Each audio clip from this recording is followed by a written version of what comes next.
Taste the Daily. Cuddalore மாவட்டம் புவனகிரி அருகே வாய்க்கால் முறையாக தூர் வாராததால் 350 ஹெக்டேர் விவசாய விளைநிலங்கள் பாதிக்கப்பட்டது. பின்னலூர் கிராம பகுதியில் வயல்களில் மழைநீர் தேங்கியதால் நெற்பயிர்கள் அழுகி போய் உள்ளன. வாய்க்கால்கள் தூர் வாராமல் இருப்பது குறித்து அதிகாரிகளிடம் கேட்டால் முறையான பதில் அளிப்பதில்லை என விவசாயிகள் குற்றம் சாட்டுகின்றனர். மேலும் விளைநிலங்களை இதுவரை எந்த அதிகாரிகளும் எட்டி கூட பார்க்கவில்லை என குற்றம் சாட்டினர். ஒவ்வொரு ஆண்டும் பார்த்தீங்கன்னாக்கா பிடபிள்யூலேருந்து வந்து பார்க்குறாங்க. பார்த்துட்டு அது கண் துடைப்புக்காக இந்த பகுதியை சரி செய்யறது ஒரு மிஷினை வச்சு ஒரு வடிகால் பகுதியை மட்டும் செஞ்சுட்டு போயிடுறாங்க. இந்த நிலை நீடிச்சா மக்கள் அதிக அளவில் பாதிக்கப்படுவாங்க. விழுப்புரம் அருகே நியாய விலை கடை மூலம் பெஞ்சல் புயல் மழையால் பாதிக்கப்பட்ட மக்களுக்கு வழங்கப்பட்ட நிவாரணப் பொருட்கள் அனைத்தும் தரமற்ற முறையில் உள்ளதாக குற்றச்சாட்டு எழுந்துள்ளது. முத்தாம்பாளையம் நியாய விலை கடையில் வழங்கப்பட்ட நிவாரணப் பொருளில் வண்டுகளோடு பூர்ணம் பூத்த அரிசி இருந்தது மக்களிடையே அதிர்ச்சியை ஏற்படுத்தியது.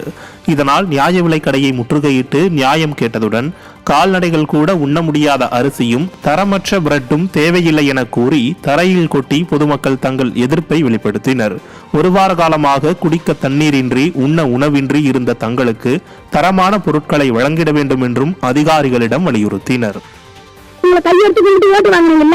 இப்ப எதுக்கு எங்களை இந்த பசியோட சாவடிக்கிறீங்க? அதே போல எதுக்கு சாவடிக்கிறீங்க? இது எதுக்கு கொடுக்குறீங்க? இது கொடுக்க அழுகிட்டு போய்க்கலாம்ல. பசி இப்ப எனக்கு பசி எடுக்குது. அந்த பிரெட்டை போய் எடுத்து பார்த்தா அது நெரிக்குது. நான் எப்படி சாப்பிடுற? வயசானவன் 57 வயசு. என்னால முடியல. இல்ல என்னோட வயசானவங்க இருக்கிறாங்கல்ல, அவங்கள உயிர் வாழ்த்தா சாவர்த்தா எனக்கு ஒரு வழி சொல்லுங்க.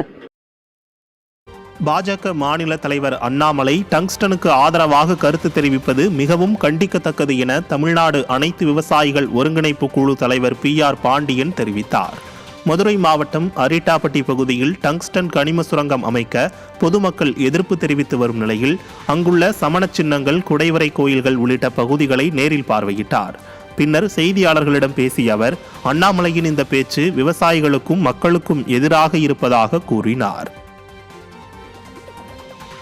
குறிப்பாக பாரதிய ஜனதா கட்சியினுடைய தலைவர் அண்ணாமலை அவர்கள் இந்த டங்ஸ்டன் திட்டத்திற்கு ஆதரவான கருத்துக்களை வெளியிட்டிருக்கிறார். இது வன்மையாக கண்டிக்கத்தக்கது.